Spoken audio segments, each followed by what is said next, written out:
babaaruuf fayyaa galchumii heessan nagaa dhaggeeffattootaaf daawwattoo keen kabajamu gabaas tarkaanfii gooticha waraana bilisummaa Oromoo gurraandhala 23 bara 2022 tanii dhiyeessa angalma Oromoo gooticha waraana bilisummaa Oromoo woboon Oromiyaa heessa tiksitoota Empire Itoophiyaa irratti aleella laalessa fudhachuun hundeen si buqqisee imal gar Finfinnee taasisuun bilisummaaf walabummaa saba Oromoo gabrummaan itti wal furgoonfachiisuuf imalee gal injifannoon dabaaluun itti fufee jira. Haaluma kanaan abdiin Oromoo Oromiyaa gooticha waraana bilisummaa Oromoo zoonii ba Oromiyaa gaaf gurraandhala 12 bara 2022 godina Harargee lixaa aanaa Oda Bultum iddoo addaa Balaaci jedhamu tarkaanfii laalessa loltoota sirna PP irraa fudhatee 30 jeese 21 madoo dandammi hin qabneen adabee jira. Gam meeshaatiin kilaashii akaama 10 hidhannoo guutuu waliin meeshaalee garaagaraa booji'uun galimoona qabsoo bilisummaa Oromootiif oolchee jira. Irreef abdiin sabaa gooticha waraana bilisummaa Oromoo zoonii ba Oromiyaa tarkaanfii laalessa isaa jabeesseettuun fufuun gurraandhala 14 bara 2022 godina Harargee lixaa aanaa Oda Bultum iddoo addaa midhaaga gurree jedhamutti loltoota gabroonfata PP irraa tarkaanfii goggobduu fudhateen 10 battalumaatti ijjeese 15 madoo dandammi hin qabneen adabee jira. Bifuun wal fakkaatuun irreefoon teessabaa gooticha waraana bilisummaa Oromoo zoonii ba Oromiyaa hiiqeffataaf adheeffataa roorroo sabaa gurraandhala 17 bara 2022 godina Harargee ba'aa aanaa Gola Odaa iddoo addaa Gaargaafaa jedhamutti tarkaanfii goggobduu leelliftoo sirniin paartii tola Itoophiyaa irraa fudhateen 9 ijjeese 11 madeessee jira.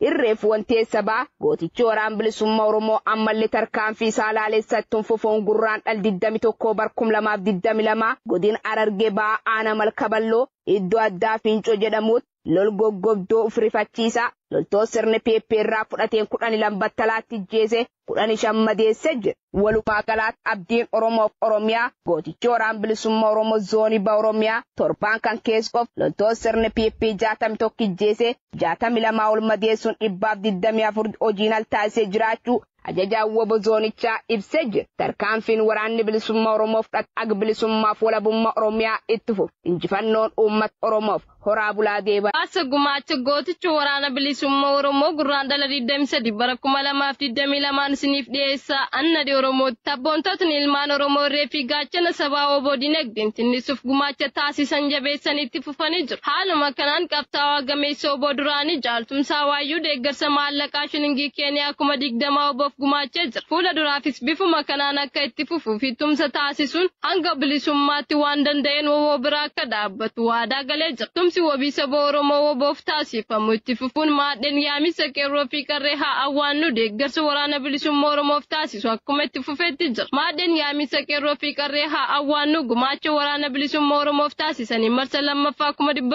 1,100,450 gooticha waraana bilisummaa Oromootiif gumaachanii jiru. Gumaacha maallaqaa taasisaniin alatti ibsa ejjennoo baafataniiru. Ibsa ejjennoo isaanis hanga qabsoon Oromoo galma geessutti waan qabnuun woboo bira ni dhaabban. Woboon jiraatu ni jiraan. Woboon dhabamu ni dhabamna jechuun woboo jiraachisanii qabsoo hidhannoo finiinsuun dhimma fardii akka ta'e kaasuun waadaa isaanii jabeessanii jiru. Maadheen kun dhaamsa gooticha waraana bilisummaa Oromoof dhaamaniin hanga uummanni Oromoo hiree ofiin of bulchu murteeffatutti falmaa finiinsuu qabu. Akkasumas qeerroo fi qarreen Oromiyaa goleelee mara keessaa wobootti makamuun gabrummaa uummata Oromootti xaxamee irraa hiikamuu dadhabame goolaba itti gochuu qaban jechuun yaada isaanii dhiyeessaniiru. Akkasumas gurmuun Elemoo Qilxuu biyya Saudi Arabiyaa tumsa marsa lammaffaa waraana bilisummaa Oromoo woboodhaaf taasisaniin Riyaala Suudii 12,000 arjoomanii jiru. Gara qarshiitti yeroo jijjiiramu ammoo qarshii 200,160 arjoomanii jiru. Sabboontotni ilmaan Oromoo Saudi Arabiyaa keessa jiraatan gurmuu Elemoo Qilxuu qunnamtanii waraana keessan abdii saba Oromoo woboo bira dhaabbachuu ni dandeessu jechuu isaanii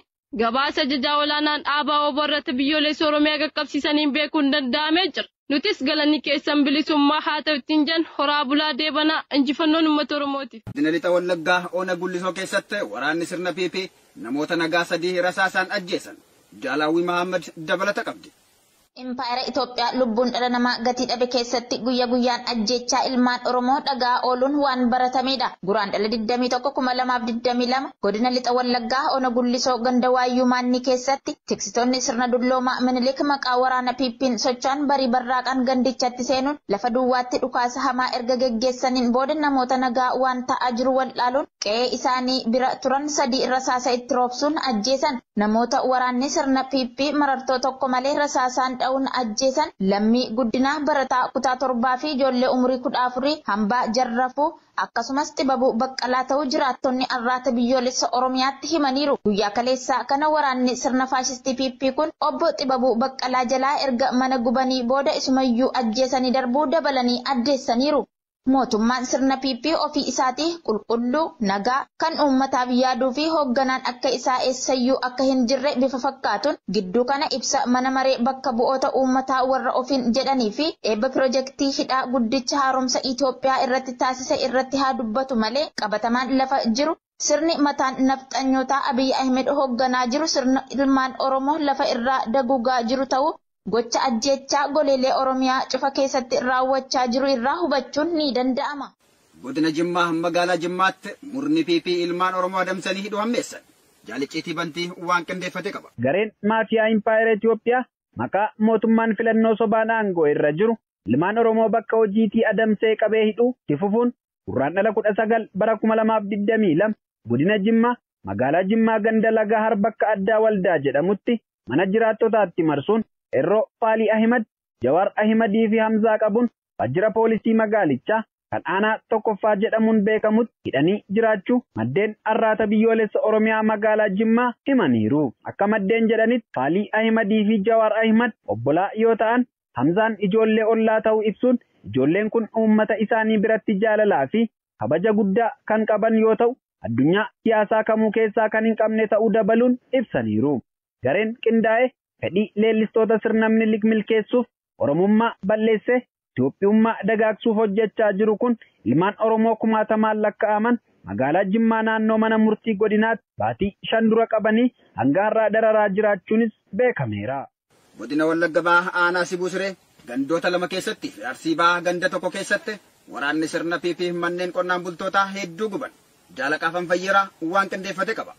Mootummaan badee balleessaan PP waraana akeeka Oromummaa balleessuuf mootummaan sirnichaa miindaa fi faayidaalee garaagaraan goyyomsee bobbaase gurraandhala 22/2022 godina Bahaa Wallaggaa Ona Sibuu Siree Ganda Bujjuraa fi Xaalloo keessatti manneen qonnaan bultoota Oromoo hedduu gubanii jiraachuu maddeen arraata biyyoolessa Oromiyaa gabaasaniiru. Akka maddeen ibsanitti waraanni sirna PP baatiilee lamaan kana bifa addaan ilmaan Oromoo lafarraa balleessuuf godina Bahaa Wallaggaa keessatti bobbaafaman Ona Sibuu Siree keessatti waraana bilisummaa Oromoo deeggartu jechuun ajjeechaa hidhaa saamichaa fi manneen gubuu ammeessanii kan jiran yoo ta'u qonnaan bultoonni manneen jalaa gubate gargaarsa dhabuun jireenya rakkinaaf saaxilamanii jiru. Qonnaan bultoonni manneen jalaa gubate abbootii maatii yoo ta'an yeroo ammaa ijoollee daa'imaa fi haadholii warraa isaanii waliin gandoota ollaa fi magaalotatti baqachaa jiru. Oduma wal fakkaatuun gurraandhala 17 2022 godina Arsii Bahaa Ona Muunessaa ganda Coophaa keessatti waraanni weerartuu PP mana qonnaan bulaa obbo Buqqee Badhaasoo Ganamoo qabeenya guutuu waliin abidda itti qabsiisuun barbadeessuun loon isaanii qalatanii nyaatanii jiru. Mootummaan sirna PP qorqalbii uummata Oromoo cabsuun gadaantummaan akka itti dhaga'amu barbaadu uummata Oromoo ajjeesuun cinatti qabeenyaa fi manneen isaanii gubanii barbadeessuun uummaticha qabsoo sabichaa finiinsaa jiru irraa duubatti deebisuuf tooftaa fayyadamaa jiru ta'uu hubachuun rakkoo ta'ee jedhee mootummaan PP bu'aa siyaasa irraa argachuuf hojjechaa jiruuf akka harka hin laanne jiraattonni waliif dhaamu maddeen ibsaniiru. Godina Arsii Lixaa Ona Saboo keessatti ilmaan Oromoo badii tokko malee ilaalcha siyaasaan yakkamanii hidhaan dararamaa jiraachuun dhaga'ame. Jaalhiraan Gameessaa waan qindeeffatte qabdi. Dabballoonniif waraanni mootummaa PP godina Arsii Lixaa Ona Saboo keessatti isin hidhata waraana bilisummaa Oromoo qabdu jechuun namoota nagaa qabanii buufata poolisii Ona Sabootti baatii tokko oliif dararaa jiraachuu jiraattonni arraata biyyoolessa Oromiyaatti himaniiru. Akka jiraattonni arraata biyyoolessa Oromiyaatti himanitti namoonni ilaalcha siyaasaan addatti baafamanii reebamu akkasumas hidhamu kan jedhan yoo ta'u namoota haala kanaan hidhaman hedduu keessaa jaarsoo godaanaa jiraataa ganda roobee kan ta'ee fi Maammakkee Baasubbii jiraataa ganda rirriphaa akka ta'an ifoomeera. Ona Saboo keessatti ilmaan Oromoo dubbii dubbatanii fi hariiroo namoota waliin qabaniin basaasamuun kan hidhaman ta'uu namoonni gochi kun irra ga'ee dubbachuun mootummichi ta'ee jedhee namni waa'ee PP hin leellisu taanaan yakkamaa godhanii hidhaa jiraachuu dabalanii addeessaniiru. Godina Lixaa Harargee Ona Xulloo keessatti waraana bilisummaa Oromoo waliin hidhata qabdu jechuun namoota nagaa hidhuu jabeessanii jiru. Jaalladhii Oromoo dabalata qabdi.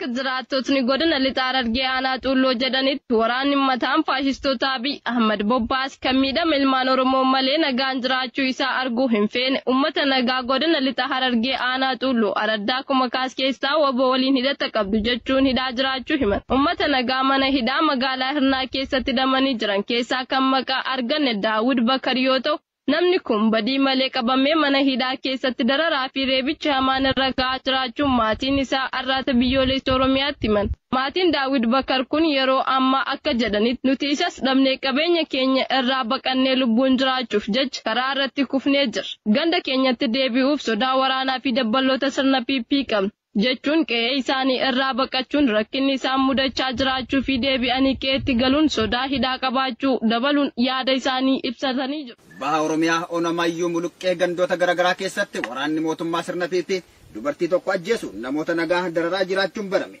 Dabalata isaa Jaalli Moonaaf isaa akka ittaanutti dhiyeessa. Mootummaan ilmaan Oromoo lafa irraa duguuguuf karoorfate Baha Oromiyaa godina Baha Harargee Onamayyuu Muluqqee gandoota Cirraa Aliisoo Roggee fi Soddomaa jedhamtu keessatti saamicha gaggeessaa kan jiran yoo ta'u achuma ganda Soddomaa keessatti dubartii Kadijjaa Usmaan haadha daa'ima tokko ajjeesuun namoota nagaa umaatu keessa harka hin qabne maqaa Shanee jedhuun qabanii dararaa jiru. Baatii Gurraandhala keessa gochi farrummaa waraana sirna PP Onamayyuu Muluqqee keessatti gaggeeffamaa jiru ammaachuun waraanni mootummaa gabroonfataa sirna PP uummata baaf gala dhorkuun guyyaa gara guyyaatti gocha gara jabummaan nama ajjeesu hidhuu reebuu saamuu fi shamarran gudeeduun rakkisaa jiraachuun maddeen arraata biyyoolessa Oromiyaatti himan. Gandoota olitti eeraman kana keessatti yeroo garaa garaatti maqaa Shanee jedhu uummata nagaatti maxxansuun rakkisaa kan jiran yoo ta'u tooftaa kana ittiin uummata saamuuf daraan itti fayyadamaa jiru. Keessattuu ganda Soddomaa jedhamtutti namoota konkolaataan deeman tokko tokkoon keessaa buusuun isin sakattaana jechuun maallaqaa fi bilbila saamaa jiru kan jedhan maddeen yoo dubbanne nu doorsisu qaama itti himannus hin qabnu haala kanaan deemnan qabeenya saamamaa waan jirruuf yeroo dhiyootti uummanni walitti deemuu dhiisa jechuun dararaa waraana mootummaa sirna PP'n argaa jiran arraata biyyoolessa Oromiyaatti himaniiru.